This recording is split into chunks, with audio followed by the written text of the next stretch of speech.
Hello विद्यार्थी मित्रों, केम छो बधा? हूँ छूँ तमारी बायोलॉजी फैकल्टी रक्षा भट्ट। आज આપણે નેક્સ્ટ ક્વેશ્ચન ભણીએ ચેપ્ટર નંબર 8નો। ચલો સ્ટાર્ટ કરીએ બેટા। મેન્ડેલ દ્વારા વટાણા છોડ પર અભ્યાસ કરાયેલ 7 વિરોધાભાસી લક્ષણોની ચર્ચા કરો। બરાબર છે। આ પ્રશ્ન 2 માર્ક્સમાં પૂછી શકાય તેવો છે, ઇમ્પોર્ટન્ટ છે, સરસ છે। બરાબર, ક્લિયર। આના પરથી એમસીક્યુ પણ ઘણા બધા આવી શકે છે। ક્લિયર। લાસ્ટ લેક્ચરમાં આપણે ભણ્યા કે મેન્ડલે તેના પ્રયોગો કરવા માટે, આનુવંશિકતાના પ્રયોગો કરવા માટે વટાણાની વનસ્પતિનો ઉપયોગ કર્યો। વટાણાની કઈ જાતિ હતી? એ પિસમ સટાઇવમ। બરાબર છે। એના કયા કયા લક્ષણો એને અભ્યાસમાં ઉપયોગ કર્યો? તો 7 જુદા જુદા લક્ષણોનો અભ્યાસ કર્યો। બરાબર છે। આ લક્ષણો કેવા હતા? વિરોધાભાસી। વિરોધાભાસીનો મતલબ શું? ધારો કે વટાણાના બીજનો આકાર, બરાબર, કે વટાણાના બીજનો આકાર ગોળ પણ હોઈ શકે, ખરબચડો પણ હોઈ શકે। બરાબર છે, ક્લિયર। બીજનો રંગ, અમુક વટાણાના બીજનો રંગ પીળો હોય, જ્યારે અમુક વટાણાના બીજનો રંગ લીલો પણ હોય। તો એકબીજાથી આ વિરોધાભાસી લક્ષણો કહેવાય। બરાબર છે। અમુક વટાણાના છોડ ઊંચા પણ હોય, અમુક છોડ નીચા પણ હોય। તો આ લક્ષણ કેવું કહેવાય? ઊંચાઈ માટેનું ઊંચો છોડ, નીચો છોડ, વિરોધાભાસી લક્ષણ કહેવાય। ક્લિયર। 7 કેટલા વિરોધાભાસી લક્ષણનો અભ્યાસ કર્યો? તો 7। બરાબર છે। આ પણ પ્રશ્ન પૂછી શકે। 7 વિરોધાભાસી લક્ષણોનો અભ્યાસ કર્યો હતો। ચલો જોઈએ આપણે।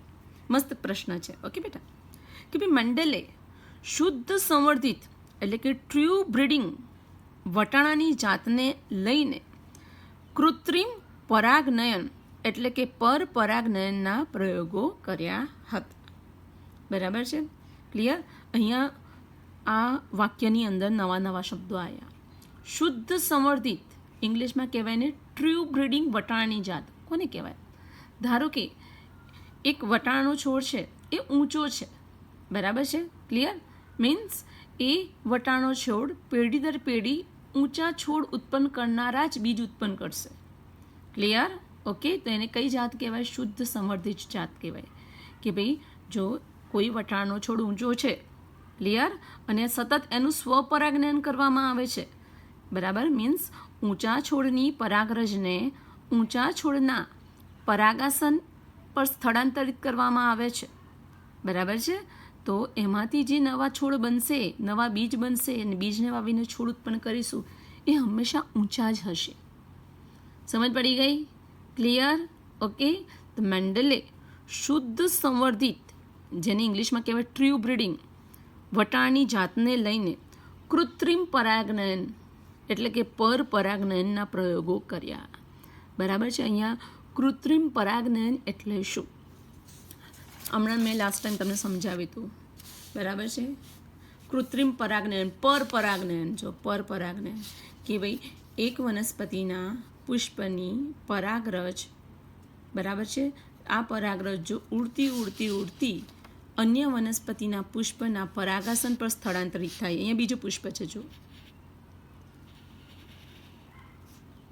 અહીંયા બીજું પુષ્પ છે। આ પુષ્પનું સ્ત્રીકેસર એકલું દોર્યું, બરાબર છે। બીજા પુષ્પનું આ પુંકેસર, બરાબર છે, ક્લિયર। સ્ત્રીકેસર એકલું ખાલી દોર્યું, ખાલી સમજો। તો આ પરાગરજ અહીંયાથી આ પરાગરજ હતી, બરાબર છે। આ પરાગરજ ઉડતી ઉડતી આવી અહીંયા છે ને અહીંયા આવીને સ્થળાંતરિત થઈ ગઈ। વનસ્પતિ બીજી છે અને પુષ્પ એના પરાગાસન પર સ્થળાંતરિત થાય તો આ ક્રિયાને શું કહેવાય છે? પરપરાગનયન। સમજી ગયા? Clear, okay. આ કેવા વનસ્પતિનું પુષ્પ છે? વટાણાનો ઊંચો છોડ છે ને, બરાબર, ઊંચા છોડ વાળો વનસ્પતિનું પુષ્પ છે, બરાબર છે। એક્ઝામ્પલમાં આ રીતે લીધું, ક્લિયર। એની પરાગરજ ઉડતી ઉડતી ઉડતી વટાણાનો બીજો છોડ છે, બરાબર છે, ક્લિયર। એના પર એના માદા પ્રજનનતંત્રનો ભાગ છે એને શું કહેવાય? સ્ત્રીકેસર। અને એનો આ ટોચનો ભાગ છે એને શું કહેવાય? પરાગાસન। આ પરાગાસન પર પરાગરજ આવીને બેસી ગઈ તો આ ક્રિયાને શું કહેવામાં આવે છે? પરપરાગનયન। શું કહેવાય? પરપરાગનયન। વનસ્પતિ જુદી, બરાબર છે। એક વનસ્પતિ આમાં નર વનસ્પતિ તરીકે કહેવાશે, કારણ કે એ પરાગરજ આપે છે, પરાગરજની અંદર નરજન્યુ, અને બીજી વનસ્પતિ માદા વનસ્પતિ તરીકે કહેવાશે, બરાબર છે, કારણ કે એની અંદર અંડક હોય છે, અને અંડકની અંદર શું હશે? આપણો માદાજન્યુ. સમજ પડી? ક્લિયર? આ માદા વનસ્પતિ કહેવાય. બરાબર? આ નર કારણ કે આ પરાગરજ આપે છે એટલે આ નર વનસ્પતિ કન્સિડર થાય. ક્લિયર આટલું? ઓકે, સારું. કૃત્રિમ પરાગનયન એટલે શું? હું તમને સમજાવું. કૃત્રિમ પરાગનયન એટલે શું? જો અહીંયા આકૃતિ આપેલી છે આપણે ટેક્સ્ટ બુકમાં. બરાબર છે? આકૃતિ 5.2. શું કર્યું હતું એણે? શું કર્યું હતું કે ભાઈ જો દેખો, એક પુષ્પ લીધું. પુષ્પની અહીંયા રચના બતાવી છે. દલપત્ર દેખાયું બેટા? ઓકે, દલપત્ર છે, નીચે સ્ત્રીકેસર છે, દેખાય છે સ્ત્રીકેસર. ઓકે, ઉપર પુંકેસર છે, પુંકેસરની ટોચ પરાગાશય. બરાબર? પછી આ ઉપર પરાગાસન. પરાગાસન કોનો ભાગ છે? સ્ત્રીકેસરનો ભાગ છે. એક હતું આવું પુષ્પ. બરાબર? તો મેન્ડલે શું કર્યું? જ્યારે પ્રયોગ કર્યો ને તો એ પુષ્પ, આ પુષ્પ હજુ કેવું હતું? અપરિપક્વ હતું. કેવું હતું? અપરિપક્વ હતું. સમજજો બેટા, સમજવાનું છે કે આ અપરિપક્વ પુષ્પનું શું તોડી નાખ્યા? પુંકેસરને તોડી નાખ્યા ખાતર વડે. એક પુષ્પ હતું, સંપૂર્ણ પુષ્પ હતું. સંપૂર્ણ પુષ્પ એટલે શું? એની અંદર સ્ત્રીકેસર ચક્ર પણ હતું અને પુંકેસર ચક્ર પણ હતું. સમજ પડી? એમાંથી એ લોકોએ શું કર્યું? મેન્ડલે શું કર્યું? પરાગાશય દૂર કર્યા. બરાબર છે? પુંકેસરને જ આખા કાપી દીધા. બરાબર? ક્લિયર? ઓકે, આ પ્રક્રિયાને શું કહેવાય? ઇમેસ્ક્યુલેશન કહેવાય. શું કહેવાય? ઇમેસ્ક્યુલેશન. ક્લિયર? કે દ્વિલિંગી પુષ્પમાંથી પુંકેસરને ચીપિયા વડે દૂર કરવા અથવા તો કાતર વડે કટ કરવા. બરાબર છે? આને વંધીકરણ કહેવાય. બરાબર? ઇમેસ્ક્યુલેશન કહેવામાં આવે. હવે આ પુષ્પ પાસે શું છે? ખાલી સ્ત્રીકેસર જ છે. શું છે? સ્ત્રીકેસર. સમજ પડી? ક્લિયર? ઓકે, હવે આ પુષ્પ ધીમે ધીમે પરિપક્વ થાય છે. એનું સ્ત્રીકેસર પરિપક્વ થાય છે. ત્યારે અન્ય પુષ્પની પરાગરજ લીધી અને એ પરાગરજને આ પરિપક્વ પુષ્પના પરાગાસન પર આપણે સ્થળાંતરિત કરી. સમજ પડી? ક્લિયર? તો આને શું કહેવામાં આવે છે? પરપરાગનયન. કૃત્રિમ. આપણે અહીંયા શું કર્યું? કૃત્રિમ રીતે આપણે આની પરાગરજ અહીંયા નાખવી હતી, એટલા માટે આના પુંકેસરને કાપી નાખ્યું પહેલેથી.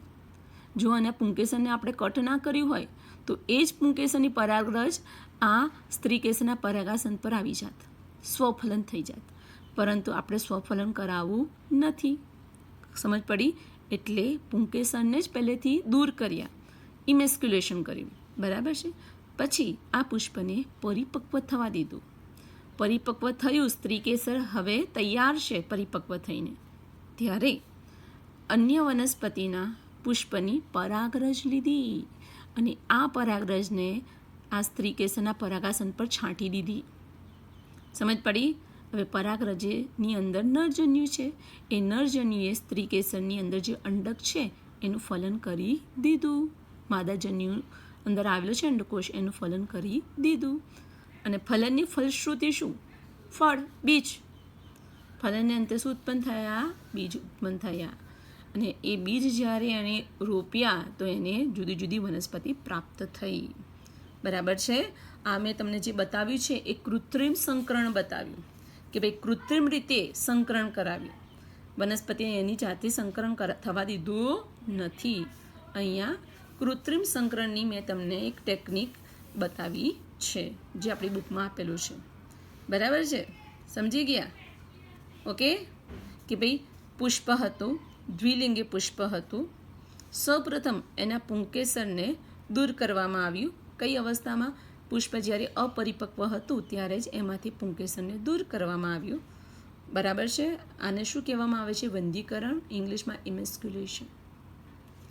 હવે આ પુષ્પને થોડા દિવસ રહેવા દીધું. બરાબર છે? પરિપક્વ થાય એની રાહ જોઈને.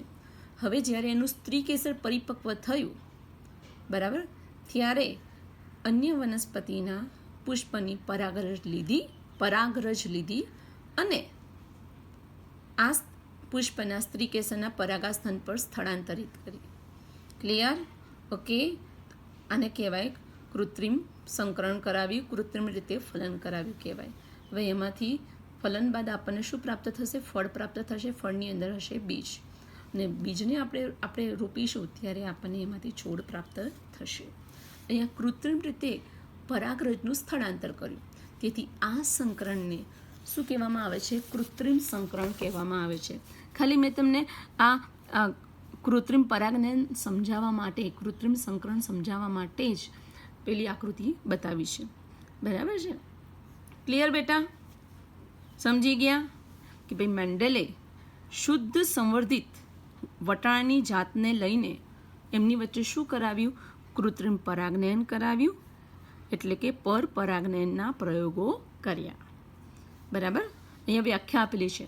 શુદ્ધ સંવર્ધિત વંશક્રમ કોને કહેવાય? શુદ્ધ સંવર્ધિત વટાણાની જાત કોને કહેવાય? એવી જાત કે જે ઘણી બધી પેઢીઓ સુધી સ્વપરાગનયનના ફળ સ્વરૂપે સ્થાયી લક્ષણો પ્રદર્શિત કરે. મેં તમને કીધું કે ભાઈ ઊંચો છોડ એનું પુષ્પ હોય, બરાબર છે? એ પુષ્પનું અંદર હોય પુંકેસર. ક્લિયર? જો આ ઊંચો છોડનું પુષ્પ છે, એનું પુંકેસર છે. પુંકેસરની અંદર ટોચ પર શું હોય? પરાગાશય હોય. શું ઉત્પન્ન કરે? પરાગરજ. અને આ પરાગરજ એ જ પુષ્પના સ્ત્રી કેસર પર સ્થળાંતરિત થાય. આ ક્રિયાને શું કહેવાય છે? સ્વપરાગનયન. બરાબર છે? સ્વફલન થયું કહેવાય. બરાબર છે? જ્યારે એક જ પુષ્પના પુંકેસરની પરાગરજ તેના સ્ત્રી કેસરના પરાગાસન પર સ્થળાંતરિત થાય એને સ્વપરાગનયન, સ્વફલન કહેવામાં આવે છે. ક્લિયર? અને આવું થાય તો આમાંથી જે બીજ ઉત્પન્ન થશે એ બધા બીજને જમીનમાં વાવીશું તો છોડ હંમેશા ઊંચા જ હશે. કેમ નીચા ના થયા? કારણ કે આપણે પરપરાગનયન નથી કરાવ્યું, આપણે સ્વફલન કરાવ્યું છે. બરાબર છે? ખબર પડી? આ કોનું પુષ્પ છે? ઊંચા છોડનું પુષ્પ છે. બરાબર છે? ઊંચા છોડના પુષ્પની પરાગરજ, બરાબર? પરાગરજની હોય અંદર હોય નરજન્યુ, અને એ નરજન્યુની અંદર છોડની ઊંચાઈ માટેનું જનીન છે જ. ક્લિયર? સ્ત્રી કેસર પણ આ જ પુષ્પનું એની અંદર શું હોય? અંડકોષ હોય, માદાજન્યુ હોય. એની અંદર પણ છોડની ઊંચાઈ માટેનું જનીન છે જ. બરાબર છે? જ્યારે આ પરાગરજ એ જ સ્ત્રી કેસર પર સ્થળાંતરિત થશે તો એને સ્વફલન કહેવાય, સ્વપરાગનયન કહેવાય. અને આ ક્રિયાથી જેટલા પણ બીજ ઉત્પન્ન થશે એ બધા બીજમાંથી ફક્ત અને ફક્ત ઊંચા છોડ જ ઉત્પન્ન થશે. તો આવા વટાણાના છોડને શું કહેવામાં આવે છે? શુદ્ધ સંવર્ધિત વંશક્રમ કહેવામાં આવે છે. True breeding line. સમજ પડી ગઈ કે પેઢી દર પેઢી વટાણાના ઊંચા છોડ વચ્ચે સ્વફલન કરાવીએ તો પેઢી દર પેઢી આપણને ઊંચા છોડ જ પ્રાપ્ત થાય છે. બરાબર છે? ઊંચાઈ માટેનું લક્ષણ કેવું બને છે? સ્થાયી લક્ષણ પ્રદર્શિત થાય છે. ઓકે બેટા? સારું. હવે મેઇન આવ્યો કે ભાઈ પેલા 7 વિરોધાભાસી લક્ષણો કયા? તો આપણે એની ચર્ચા કરવાની છે. તો ભાઈ મેન્ડલે 7 વિરોધાભાસી એટલે કે એક લક્ષણમાં લક્ષણની જોડ હોય, બરાબર છે? એટલે 7 દુ 14. ઓકે? એટલે કે મેન્ડલે 14 શુદ્ધ સંવર્ધિત વટાણાની જાતને પસંદ કરી જે એક લક્ષણને બાદ કરતા અન્ય લક્ષણોમાં સમાન હતા. બરાબર છે? ક્લિયર? મીન્સ એનો મતલબ શું કે ભાઈ મેં કીધું અહીંયા વટાણા છોડનું એક લક્ષણ હતું છોડની ઊંચાઈ. અમુક છોડ ઊંચા હતા, અમુક છોડ નીચા હતા. ખાલી ઊંચાઈનું લક્ષણ જ જુદું, બાકી બધા લક્ષણો સરખા. બરાબર છે? બાકીના બધા લક્ષણો એટલે શું? વટાણાના બીજનો રંગ, એનો આકાર, બરાબર છે? પુષ્પનો રંગ, બરાબર છે? એ બધું સરખું. ખાલી એક જ લક્ષણ જુદું. કયું લક્ષણ જુદું હતું? વનસ્પતિની ઊંચાઈ. સમજ પડી? ક્લિયર? આ મેન્ડલે 14 શુદ્ધ સંવર્ધિત વટાણાની જાતને પસંદ કરી જે એક લક્ષણને બાદ કરતા અન્ય લક્ષણોમાં સમાન હતા. ખાલી એક જ લક્ષણ જુદું એ વટાણાના છોડમાં, બાકી બધા લક્ષણો સરખા. તો કયા લક્ષણો જુદા હતા એ જોઈએ. મોસ્ટ ઇમ્પોર્ટન્ટ સમજાવું છું તમને. જો અહીંયા આપણી બુકની અંદર આકૃતિ 5.1 જુઓ આપણી ચોપડીની અંદર. બરાબર છે? સૌપ્રથમ પહેલું લક્ષણ હતું બીજનો આકાર. ઓકે? એટલે વટાણાના છોડની અંદર 2 પ્રકારના બીજ જોવા મળે. બરાબર? અમુક છોડની અંદર બીજ કેવા હોય? ગોળ. અમુક છોડની અંદર ખરબચડો. તો આ બીજના આકાર વિશે એને અભ્યાસ કર્યો. બીજું, બીજનો રંગ. અમુક વટાણા છોડમાં વટાણા બીજનો રંગ પીળો હોય, જ્યારે અમુકમાં લીલો હોય. ક્લિયર? ત્રીજો હોય પુષ્પનો રંગ. અમુક વટાણામાં જાંબલી હોય, જ્યારે અમુકમાં સફેદ હોય. ચોથો, શીંગનો આકાર. ફૂલેલી શીંગ, સંકુચિત શીંગ. બરાબર છે? આ લક્ષણ કેવા કહેવાય? વિરોધાભાસી લક્ષણ. ખાલી આ લક્ષણ જુદા હશે, બાકી બીજા બધા લક્ષણો કેવા હશે? સરખા હશે. તો આવા લક્ષણને વિરોધાભાસી લક્ષણ કહેવાય. બરાબર છે બેટા? ક્લિયર? હવે પાંચમું વિરોધાભાસી લક્ષણ આવ્યું શીંગનો રંગ, લીલો રંગ, અને અહીંયા આવ્યો પીળો રંગ. બરાબર? અહીંયા પુષ્પનું સ્થાન, અહીંયા કક્ષીય એટલે શું? અહીંયા પર્ણની કક્ષ કલિકામાંથી પુષ્પ ઉત્પન્ન થાય છે. તો આ જે આ પર્ણ છે એની કક્ષમાંથી પુષ્પ ઉત્પન્ન થાય, તો આને કહેવાય કક્ષીય. અગ્રીય એટલે શું? ટોચ પર. જો વનસ્પતિની ટોચ ઉપર પુષ્પ ઉત્પન્ન થાય તો એને શું કહેવાય છે? અગ્રીય પુષ્પનું સ્થાન. ખબર પડી? સમજ પડી? અહીંયા જે વટાણાની વનસ્પતિઓ વચ્ચે એણે સંકરણ કરાવ્યું એના ખાલી આ લક્ષણ જ જુદા હતા, બાકી આ બધા લક્ષણો સરખા હશે. આ લક્ષણો બધા સરખા હશે, ખાલી આ જ જુદા હશે. સમજ પડે છે? સારું. પછી આવ્યું પ્રકાંડની લંબાઈ. ઊંચો છોડ, નીચો છોડ. તો ટોટલ કેટલા લક્ષણો થયા ભાઈ? 7 લક્ષણો થયા. બરાબર છે? સમજ પડી? ક્લિયર? ઓકે, ચલો. કે ભાઈ મંડલે પસંદ કરેલા છોડના વિરોધાભાસી લક્ષણો આ પ્રકારે છે. એકદમ સરસ રીતે તૈયાર કરી દેવું. બરાબર? પહેલું લક્ષણ શું લીધું હતું? એની પ્રકાંડની ઊંચાઈ. બરાબર? વટાણા છોડના પ્રકાંડ 2 પ્રકારના હોય. બરાબર? અમુકના ઊંચા હોય, અમુકના નીચા હોય. આને ઊંચા છોડ કહેવાય, નીચા છોડ કહેવાય. બીજો, પુષ્પનો રંગ. જાંબલી, સફેદ, 2 રંગના પુષ્પ હોય. મોટાભાગના વટાણામાં જાંબલી પુષ્પ વધુ જોવા મળે, એ પ્રભાવી કહેવાય. બરાબર છે? સફેદ બહુ ઓછા જોવા મળે, એને પ્રચ્છન્ન કહેવાય. હવે ક્વેશ્ચન થાય કે મેડમ પ્રભાવી એટલે શું અને પ્રચ્છન્ન એટલે શું? હું તમને સમજાવું. ધારો કે કોઈ ઓફિસ છે, ઓફિસની અંદર ખુરશી પર બોસ બેઠા છે અને બહાર પટાવાળો બેઠો છે. સમજ પડી?